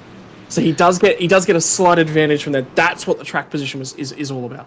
Don't be surprised to see Ethan. Oh, go ahead, Dave. Got to be wary of having cold tyres too if you're trying to make pace early here. Yeah, don't be surprised to see Ethan really sort of run that bottom nicely, like right down the bottom and sort of cut low as Ryan Jones looking to the outside. I don't think that's going to work on the restart. He's going to, maybe he might make it work. He's going to make a liar out of me. I think Ethan on the bottom. Yeah, look at him go. Oh, Ethan, gee whiz, he had some angle in that car. Yeah. And the problem is now Jones is boxed in. Yep, there's Jones. No, Jones has got a great run from the outside. He's cleared Ethan. He's going to have a nice line through here. Should be able to split the 2 up front. The gap here. And 8 in the fence. Yeah, that's not worked for Holdsworth at all. So that's much disappointing. It'd be disappointing to have. So Ethan right on the back of Jones here, pushing him down into turn 1. Yeah, crucially, Ryan has got his nose ahead, and I mean now it's clear. But that feeling as you get your nose clear in the lead in a scenario like this, where if a random yellow drops now. Has all hell break you loose there, but that sort of relief when you get your nose ahead is huge in these sorts of moments. But it's all to play for with these 2 now. Ethan has been the strongest man for most of this event, but Ryan's been very strong as it's descended into darkness. 4 wide, looking to the entry of 1. Jeevers. Yeah, so that's those cars with tyres and no tyres still filtering through there. You got the 93. Looks like he's on tyres there. But the battle's at the front here. We've got to keep an eye on this battle at the front with Winter and Jones and Mickelmore's getting involved as well. You got Davies back there just trying to push the issue as well. So the 06, we've got Project 36 to the wall, and I think Carl's just run over him. We stay green for now, but that's those old tyres doing no good for him. So Winters, he did have a little look to the inside. He got on the rear quarter panel of Jones, really tight, but couldn't make anything with it. So he's gone to the high side now. Let's see if he can get the momentum off the top. Out of 2 here. I wonder whether or not he's outfoxed. This is about getting Jones to cover that inside line, and he forced him to go low, and then Ethan's just gone sweet. I wanted the outside, and it's the setup. Now he's got to hammer home the overhand smash. I think Ryan will get a nice run off here. I think it's still your point from earlier, Dave. I think is still in play as far as Clayton Davies and him trying to just be a bit calm on the tyres. I'm seeing the dark horse. Oh, there's a slide job. Jonesy cuts back down underneath him here. But got Josh Schmickle will watch out for him in the 31 truck behind as well. He's got pace, so these guys are battling hard at the front here. It's the classic dirt slide jobs going on here. But Josh, he's a dirt racer too. Oh, nice! Right up on the wall. Gets away with it. That's taking a lot of momentum. And Ruben. Phelps chucks it low. This is great racing from these boys. Homestead. Josh, I was going to touch on it though. Josh, I feel like is the one to watch, the dark horse. That's Ethan's in the fence. He's not going to be ruined. Is he going to be able to save it? He is. Yes. No. Yes. No. He's that hard licking to the wall. Me. And we stay green though. If he keeps it off the track, then we'll stay green. So, as you're saying, the 31's coming here at Jonesy. Jonesy went hard here. Josh didn't go as hard first up, so we'll see if Mickelmore's got some pace here. I'm a betting man. I'm going to put my money on the 31 here because he had pace earlier in the night. We'll see if he can do that transition into the night. And Newman marching through as well. He's not going to die wondering if he can get clear of Davies here in not too creepers in not too long. He's still going to be someone to contend with before this race is done, because you have to think that Ryan and Josh up front aren't just going to play nice. They'll get stuck in, and that's going to slow them down. And then these next three back here are going to be back in it once again. They're kind of just falling off these front two a little bit. They certainly have, but that 11 truck of Ryan Jones, he's never going to get it up easy. So he's going to fight to the death here if he do whatever he can, hold on for these last 12 laps. That's right. And just looking out the window of the booth once more, Ethan did manage to get that one to the garage, and that crew is called a night. Obviously, heavy damage. Unfortunate for him. Obviously, at some point in time, we'll get a look at that one, perhaps after the race is done. But little surprised he wasn't able to catch that one, just with his dirt prowess. So just unfortunate, caught out, and a great night's come to an early end. It's been a while between drinks with the two boys up front here, hasn't it? Been a while since they've won anything, so they'll both be keen as mustard to get this done. And Clayton enjoying this as well. Absolutely. I think Mickelmore's been knocking on the door as well, so we can see Brad right up on the door of the 50 down the front straight. He's going to swing it in here. He's going to try and stick to the bottom, and the 50's going to get the drive off, but he might have him clear on exit here. No, he's got there. He's there. That's clear enough. Oh, Ruben's around in the background. Oh, no, he saves it. Ruben got excited just watching that unfold, but that's the classic Newman move there. Clear enough. Just get the right rear and the left front headlight, and you're good to go. I mean, and Davies is a dirt racer, so he's going to react to that. He probably lifted. That's what you do in a dirt car. So I feel like he probably cut him a little bit of slack there. He probably could have fenced him in both races, but came to slack and fight another day. Yeah, that's good racing. But I wonder now, can they do anything? Can Newman do anything about catching Mickelmore? You mentioned he's been on a bit of a drought, but form has been great from Josh so far this year. Just hasn't quite cracked through for that win. Had an awesome race in the Xfinity, I think that was at Atlanta, but came up just short there. But he's been there or thereabouts in virtually every event so far. So yeah, but just looking at the times here, Jonesy's gone to another level here. So always we can see the replay of what happened to Ethan. Yeah, this is Ethan. So he's all over it. Ouch. Big hit there.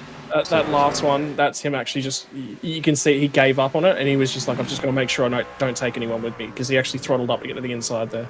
Yeah. Exactly right. But last lap by Jonesy was a 33.3, whereas Mitchell was a 33.5, so 2/10 over him on that last lap. So he's just pulled out that gap. You can see there in the background, the 31 truck. So Jonesy's doing well to manage the pace here, and again 2/10 quicker than the car behind. Yeah, he's faster than everyone. And, don't look now, but P5, Noddy Tompkins, has worked his way up into a nice top 5 result, and he was the second fastest truck in the field that last time by, only 1/100th of a second slower than your leader. While everyone else was tearing up their gear, Noddy was just going about his business, and might have been that pep talk I gave him before the race about getting another beer out the fridge. Sure, that would have helped, isn't it? Yeah, that's it, exactly. Ruben is really struggling. He's falling off a bit of a cliff at the moment. He's down to P7 last time by. So he's obviously was really going for it earlier on, but watch Davies here. He's going to try and make a charge back on the 33 of Newman. He's going to do the slow job. he's going to send it. Stop.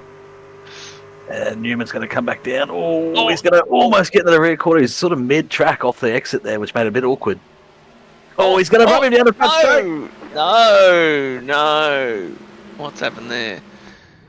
That did not look too nice. But, I mean, I have to assume on first look, perhaps he's trying to get to that left rear and get the side drive, but that looked a little bit, a bit sketchy there with the contact on the exit.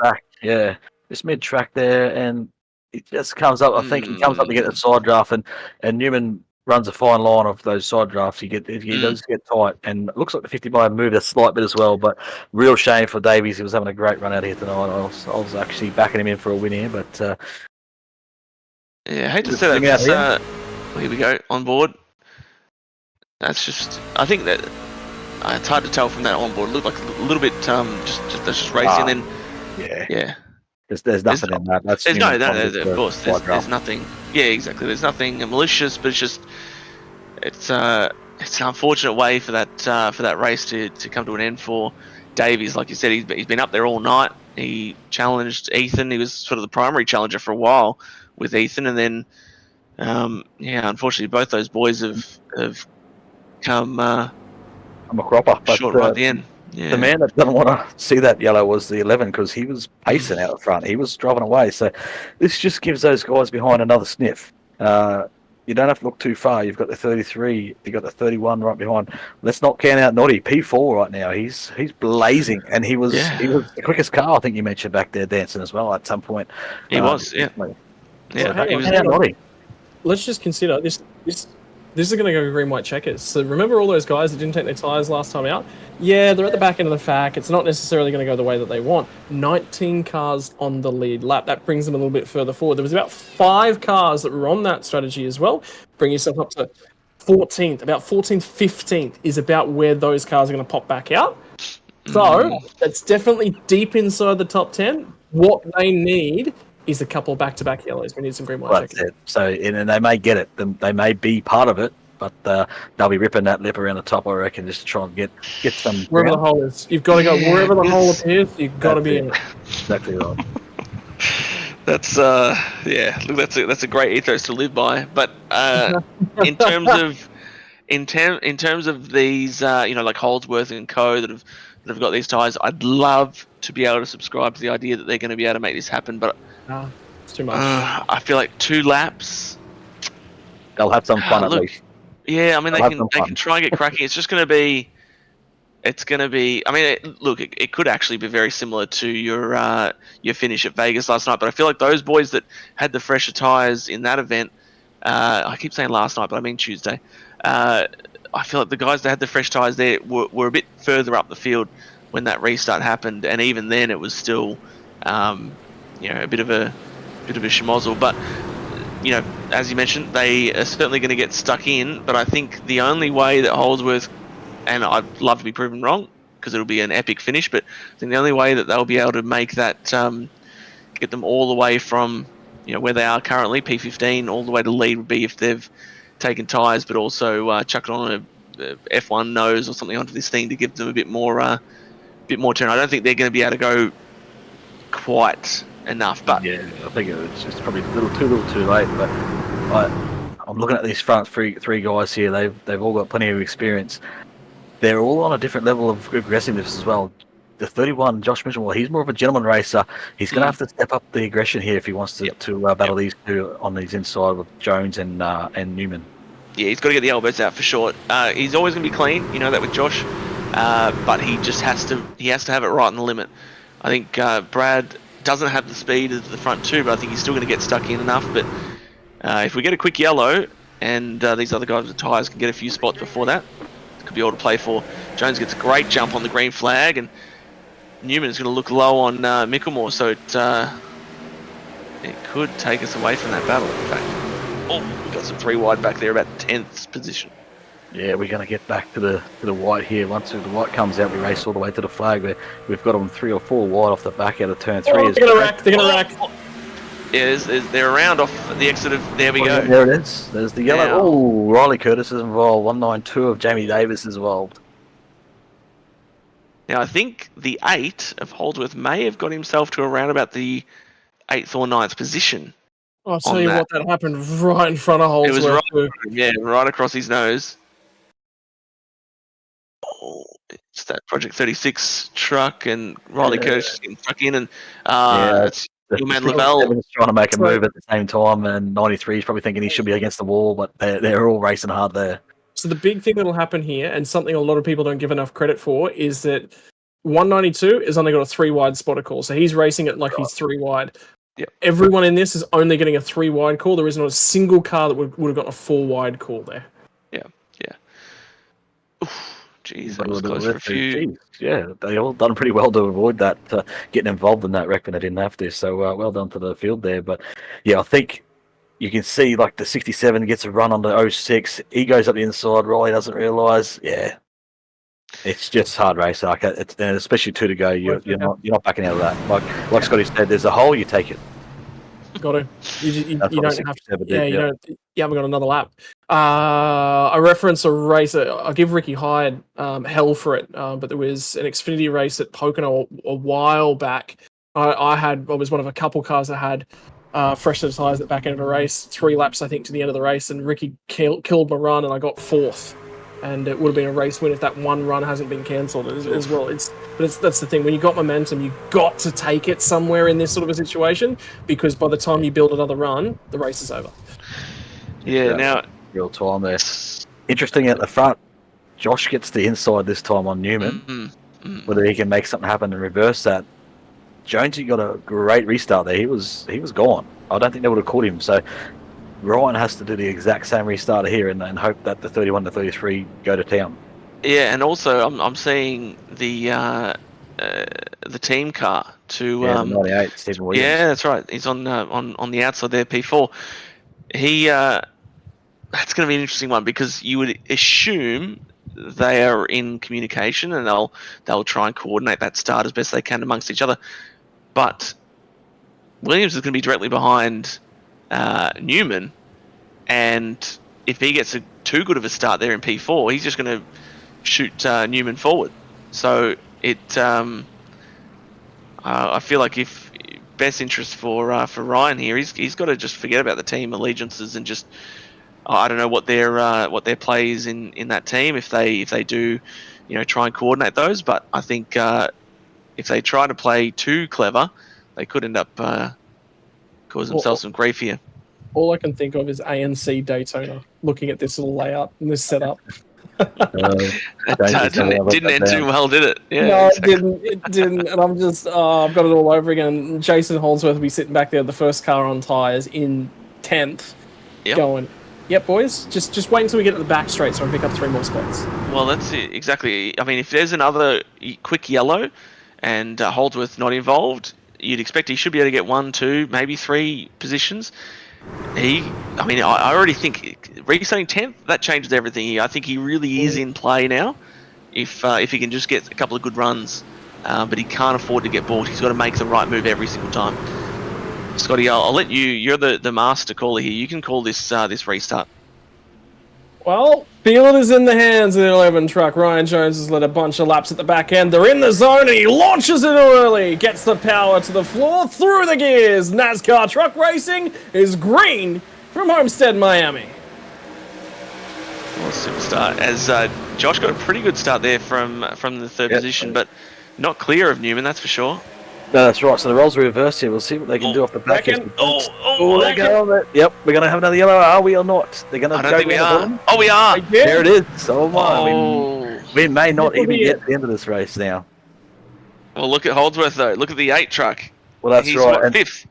5th, and for those playing at home, if we don't get to the white flag this time, it will end this time. We only got 3 green and white checkers, so we've used 2 of them. We've got 1 left. Oh, that geez, wasn't Noddy, was Noddy it? Tompkins, yeah, Noddy just getting in the back bumper of the 06. Oh. Just fed him the chrome horn. We were talking up Noddy. He was having a career night up there at P4 at one point in time, but restarted that one P5. But it's just all sort of gone pear shaped. Yeah, not much in it there. He's just trying to fill that Ruben hole. was- Yeah. If you have a look at the last sort of run before we got that first yellow, Ruben was loose and starting to fall like a rock. Yeah, and that's it's right. not gotten Yes, better. yeah. So No. the problem is that Ruben's trying to catch a car and keep his car underneath him, and Noddy's never had an opportunity to read that. This would be the first time Noddy's been right on him on a restart. Wow. You can't read it. You need at least 2 or 3 laps to be able to go, okay, he's weak, or even 1. If you get 1 lap behind him, you can go, okay, he's really weak at the moment. His tires are gone, but he never would have got that opportunity. If our boys in the truck there, if we can get an onboard sort of coming through turn 1 with Holdsworth, there we go. So that 1 and 2, I feel like he's we mentioned about Ethan earlier, early Christmas for him, but just the seas parted, and as we went through 1 and 2 there, and then coming off the exit of turn 2 on board with Holdsworth, I think it'd be really interesting to just capture that in the seat. Looking at the front, let's look at the front. Jason's not worrying about what's in the rear. He's looking forward. He's thinking, I can win this race. There's no way he lifted there. No way he lifted, and nor should he. In that moment, he's committed. He's committed to go. He was always going to the outside there, and if Ruben came back up, he knew that his race was over, and there was nothing he could have done anyway. So he was already committed. Now he's gone. This is probably the commentator's curse here, but so the first restart, he restarted P15. Second restart, he restarted P10. This restart, he'll be lining up P5. He gets to 0th. I'm not sure if that means he ends up in the care centre or if that means that he gets to the front. But They're very high chance of that as well. Because you've got to go for it here. So he's got to go for it. He's going to be hoping that they stay green as well. That's going to give him every chance. He has to stay green this first lap. That's the biggest thing. So he's not going to. So this actually changes Jason's mindset on this next restart. And the reason, right, is you're 100% right. We have to get back off of 3 and 4 green. I think so. He's not going to make contact until the last lap. He doesn't want contact. That's for sure. Because he just wants wherever there are no trucks. There's no benefit for him to get any sort of contact. But go ahead, Dave. He's going to need a line here to start. He's got a lot of trucks in front of him. If they spread out across the track, he's just going to have to find a gap. And like you said, don't lift. You just have to go for it. Well, he's got a small advantage here in the sense of there's only Josh in P3 should restart pretty well. The P3 driver usually is able to get a pretty good run. He just wants to be right in Josh's clucker here, pushing him. If I'm Jason, I'm really trying to push Josh as much as I can on this restart, not let him get any separation. Yeah, Brad Newman on the outside there, just testing what sort of grip he'll have in the rears. I'll shut up so you can call this restart, but don't be surprised if Jason tries to paint the white line here on the turn 1-2. He's going to have some help from Micklemore directly ahead of him. Final restart of the night. Next flag will end the race unless it's white. Jones gets a good jump. Newman does not. Micklemore got an okay jump. Here they all come on the run down at turn number 1. Williams is trying to cut off Jason Holdsworth. Holdsworth can't find a gap. The hole is being closed. Micklemore to the inside of Newman. Here comes Ryan Jones. He'll lead him off too. Williams is trying to hold Holdsworth in. They both get the slide on. None of momentum. Cairns is going to run it down the outside, down the back straight away. Barber's brought his way back into the picture as well. He's also on fresh tyres. Stephen William has got the anchor out, and he's just trying to hold Jason Holdsworth down. We'll get back off of 3 and 4. Here comes the white flag. One more lap left to run, and it's the Ryan Jones show at the moment. Yeah, I think. Bring us home, brother. Bring us home. We got. Bring us home, please, Scotty. The 98 sort of just got in there and helped the 11 out, but over to you, Scotty. Bring us home through the last turns. Yeah, final time down the back straightaway. The draft, it'll be broken. One more corner left to go. We've been here for 126 scheduled laps. We'll get to 135. The conclusion. Jones will send it into the floor. He gets the nose out there. He gets it ahead. Mickelmore will throw it all. He's got it in, but there's not enough time. Jones from Mickelmore, Newman, your top three. What a race. That was a great race. It was a very good race. And a brilliant call, Scotty, as well. You're a pro. I think, Jason, not to take anything away from Ryan, Josh, and Brad up in our top three, and also good fight through from Andy Barber at the end there. Two races in a row from him that have really been fantastic results. But I think Jason will watch that back and probably rue just about every single decision he made there on those final 2 laps, because it started with a very poor getaway on the initial restart, and then just did not get any better from there. But as I said, not to take away. He's put the back in now. Years gone by, Dave. Yeah, that was a bit of a hack in real life NASCAR to get away. Yeah, a bit of Chad Knaus might be going on there. Make sure you back it into the fence on the donuts, but might. I'm sure our legal beavers. That's right. Our legal specialists, I'm sure, will be looking into that one post race, and the Scooby crew, mate, will be out in fourth.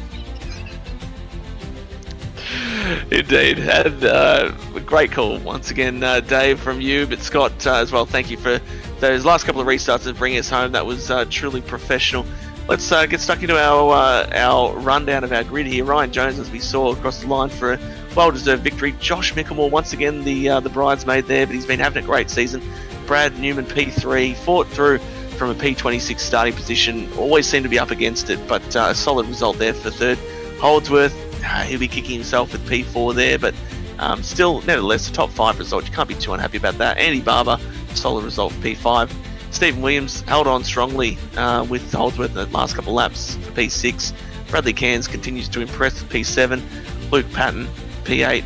Noddy, unfortunate one there. He was, he's up amongst it near the end, but just had some things not fall his way. And Carl fighting through with some fresh tyres, but perhaps didn't quite get as much from it as he could have with a P10. No, you're right. We had Trent Lavelle who fought on strongly at the end there after being in a bit of an incident, but finishes 11th. Brian Blundell, 12th. Ryan Barber, Southern Stars, he's on a good run of form, 13th. Luke Betts, 14th. Brad Wright, in a bit of it, in the thick of it tonight, 15th. Katul Dale, in 16th. Marty Mitchell, 17th. Riley Curtis, 18th. And then this is where, obviously our sort of finishes really fell off towards the end. Obviously, in the garage, Ruben was up there all night, but just had that bingle towards the end. P19 for him. Jamie Davis, P20. Aaron Major, 21st. Clayton Davies, really unfortunate one there. P22 for him, was solid all night. Brandon Griffiths, P23. Ethan Winter, our pole man, led the most laps, I'm sure. Was absolutely dominant, but just obviously fell apart for him towards the end, unfortunately. P24. Angus Lawford, again, was amongst it, but just had an unfortunate bingle there. P25. And then our man, Aaron Dorman, P26. We saw him sitting in the pits there, still thinking about things afterwards. The visor was down, did not want to get out of his truck. Crew were valiantly trying to repair that one, but he ended up still sitting in that one, just watching it from the pit lane. But Dave, wow, Scotty's left us. It was all too much for him, but it was an absolute pleasure to have him in the booth and showing us how it's done for sure. But what a race. It had a lot going for it, that's for sure. Thrills, spills, and I'm sure quite a lot to talk about afterwards. We'll get stuck into our P3. I guess we'll take it one at a time. If you want to speak to our P3 man, Brad Newman, he had a lot to do for this race. Started at the back, worked his way forward, went to the back again. Dave, take it away. Yeah, certainly. He was up against it tonight there, Brad. Thanks for joining us here. Congrats on the P3, but up against it for most of the night. They're just unlucky how the yellows fell. Talk us through that one, mate. Yeah, just It felt like each time I rolled it out of pit lane, the yellow came out. It's oval racing. That's just how it goes. Sometimes it's out of my hands, so not much I can worry about. No, that's exactly right. But we saw some good racing here. How do you find the Homestead track? I'm a big fan of it just because of the multi-lane racing. But how do you find it? You enjoy the racing here? Yeah, I like Homestead. Anywhere where you can pick different lanes, especially like the lower groove starts off quick and everyone moves to the top. I'm a fan of it. Yeah. Yeah, definitely. And we saw you sort of starting down the back tonight. How did your truck? We got a bit of a longer run to start the race. How did it feel, sort of, after that first early caution? Did you feel you had a good pace throughout the run, or? Yeah, it felt really good. It felt like it was quick, like through all the lanes, and over the run. I got a bit of damage and had some. There was like a contact down the start finish straight towards the end of the race, which gave me some damage. So after that, it didn't feel real flash. But apart from that, it was pretty good. Yeah, no, that's fair enough. And I find that damage model these days, you get a bit of a bump there that does really affect the car. So unfortunate there, but well done on P3 tonight. Good racing throughout the field, hard racing. Any shout outs and sponsors, mate? Thank you. Just you guys for putting the event on, as always, and the guys over at Lobs Esports. Thank you, boys. Beautiful. There you have it. Brad Newman, third place tonight at Miami Homestead. Nice one, Dave. I feel like you let Bradley off easy on that incident towards the end, but It crossed my mind, but it was too late, man. I'll stick to 3 questions, mate, and that's enough. That's fair enough. I'll take this one. Like I said, we'll take it in turns. I think it's probably the right way to go about it. We've got the bridesmaid, Josh Mickelmore. Josh, you've had a great run of form in 2025, but just haven't been able to cross over that threshold of getting into the victory lane. I'm sure it's a bittersweet moment. Happy with the run, but perhaps just waiting to find that next step to get the dub. Yeah, exactly that. But it will come. I'm not too stressed about it. I'm having fun, trying to get used to open setups after running fixed stuff for so long over the last few years. But yeah, no, we're having fun, and I'm not too worried about it. It'll come. No, exactly. A big number one Josh Mickelmore fan right here, myself personally. But you obviously as well gelling with the new team. You know, like you said, you've been doing the fixed setup stuff for a long time. Now doing more open. Join a new team with Nitro. How's that gelling? Are you finding the trucks sort of starting to, I guess, fit your personal style? Well, to be honest with you, I drive the B car a lot more than this thing. I only drive it a couple of times a week. This thing, I concentrate more on the B car because of the other series. But yeah, gelling quite well with the team. Setups come pretty good. I've just got to learn to drive them, and once I get 110% out of these setups, as a driver, that win will come. So. Oh, absolutely, no doubt, and I think it's the proof is you've had multiple top fives across both the Xfinity and the truck, so it's only a matter of time. But it seemed like for your race, Josh, you know, you're always very smooth. You know, you make the right calls at the right time. It seemed like from the outside, at least, there was no crazy moments. It was pretty measured from your side. How did it feel from the driver's seat? Yeah, car was very balanced tonight. I didn't really have an issue with the setup. Maybe a little bit more free on the sprint run at the end, but other than that, yeah, no, I'm pretty happy with it, to be honest. So that's probably why it looked so smooth. Yeah. Did you feel like you had a chance to have a crack at Ryan? Because obviously you guys were kind of going out a little bit like towards before the rash of yellows right at the end, but did you feel like you had anything for him on those restarts, or it was kind of you were more so trying to hold on for P2? What was your kind of strategy, I guess, in those last few green white checkers? I was trying to get the dub, obviously, but I had Newman next to me as well, and we were sort of fighting off a 1-2 and then 3-4, and it's sort of when we're fighting, we're letting Jonesy get away. Yeah. But you know, I had him sort of not pinch him, but you know, he was there, so it sort of made it a bit harder initially. But a long run, we had a really good car. Yeah.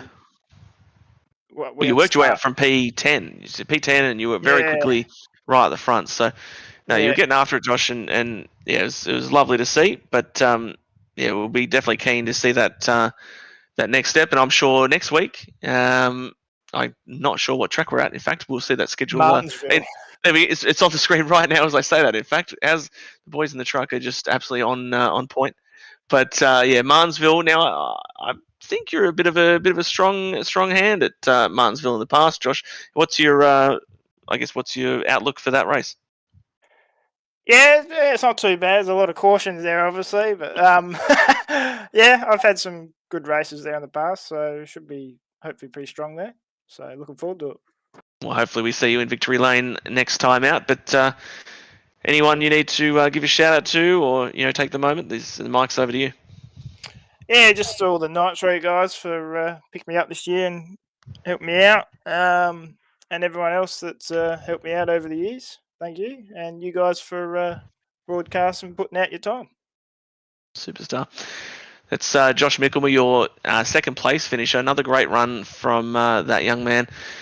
Dave, I hate to say it, the driver of the day, I guess you could say, he's come through, drove a measured race, got himself up to the P1 spot when it really mattered, and took it to Ethan, and kind of never looked back from that point in time. It's Ryan Jones is with us now. I'll cross over to you. Yeah, for sure. He's certainly the man of the moment. But Ryan, I want you to talk us through the early stages of that race. Your truck looked very loose. Did you make any adjustments at all throughout the race, and just talk us through the start of the race?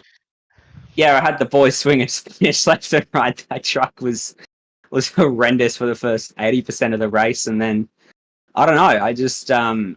I was just trying to hang on and survive for most of it, and got a little bit lucky through the long runs that the caution fell when I decided to extend both stints, and then took a massive swing at the setup during the fourth last caution, whatever that one was. I restarted fourth, and then just decided to stop caring about the tyres and thrash the life out of them, and hope it worked out.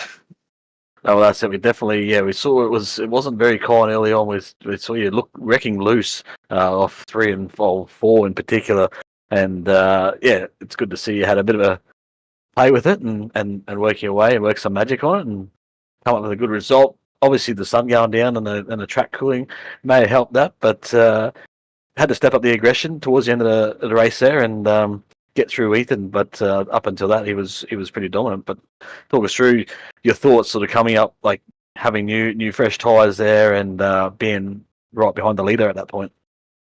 Yeah, I had a really cool battle with Ethan at one point. He pulled a slider on me. I just got under his left rear before I hit him, and then pulled a little slider on him, and it was really, really intense battle up there. I think with 30 to go, we all threw the tyre saving out the wall and out the window, and I don't know, I was waiting for it, that sort of long-ish run we had where he got out front for the penny to drop and the boys to come back to me, and they sort of never did. And then, we got that long run to the end. I was feeling really comfortable, and then the caution come out, and I'm thinking, God damn it, this always happens to me with 3 to go. Yeah, no, we saw that because you had about a 2.5 second gap, like the 3 cars, you, Ethan, and I think it was Ruben maybe at the time, had about a 2.5 second gap out of the rest of the guys, and we're fighting, like you said, tyre saving went out the window, fighting hard at the front there. But then the late race cautions, I said in the broadcast that the last person I want to see that was you, because you're actually the fastest car on track, or fastest truck on the track at that point in time, and set the fastest lap of the race. But what was going through your mind for those restarts, mate?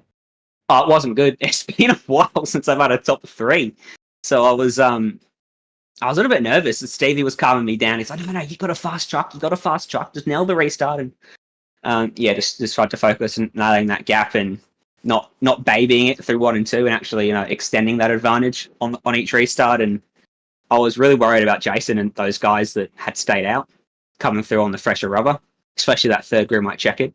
And the fuel, I was real close on fuel. Had a bit for the burnout, but I was pretty concerned for a while there. Yeah, it's interesting on the fuel because you should have been safe. Did you just underfill it, sort of thing? No, I don't fill the car up when I get to the end of these races. Take some extra speed into the car, but that almost bit me in the ass. I wasn't expecting 3 green white checkers. Yeah, you were speaking of your teammate there as well. I think he sort of might have helped you a little bit in that regard with Jason on the new tyres. He sort of just didn't deliberately just get in the road, or he may have or may not have, but he just sort of was a thorn in Jason's side trying to get through the traffic there, and Stevie helped you out. But congrats on the win, mate. Well done, and yeah, exciting racing. Great racing up front. But I know Daddy Danson wants to have a chat, so have a chat. With the young fella. Well, exactly, and as mentioned on the intro to bring you in, congrats, Ryan. You did drive a really good race and managed it well. Obviously, a couple of thoughts before I hand the mic to you for your shout outs and whatnot. But things have been a bit litigious recently, and I wonder if does that cross your mind at all? About did you cross your T's and dot your I's on your restarts and pit lane entries and whatnot? Are you confident that you everything's above board as you make your way out of the victory lane? I think, as you rightly put it, doesn't actually change the post-race result, so it doesn't really matter. But I did. Steve made sure to remind me on each one of those green light checkers. Don't forget your lane changes. I did spot a lane change or two though, so have a think about those. But yeah, we actually did everything to the book. No silly mistakes tonight, which I've been making a fair bit of lately. No, you've done a very good job. But I wonder as well, just a final sort of vanity point to make. Is there a slight asterisk with the result, knowing that the world-renowned Dave Douglas and Matt Danson went out there to really measure yourself against? Has to be a small factor, surely. No, I think Brad Newman, yourself, are on pretty much the same level terms as the benchmark operators. Calm down. So I would like to think you'd have been second or third there, Matt.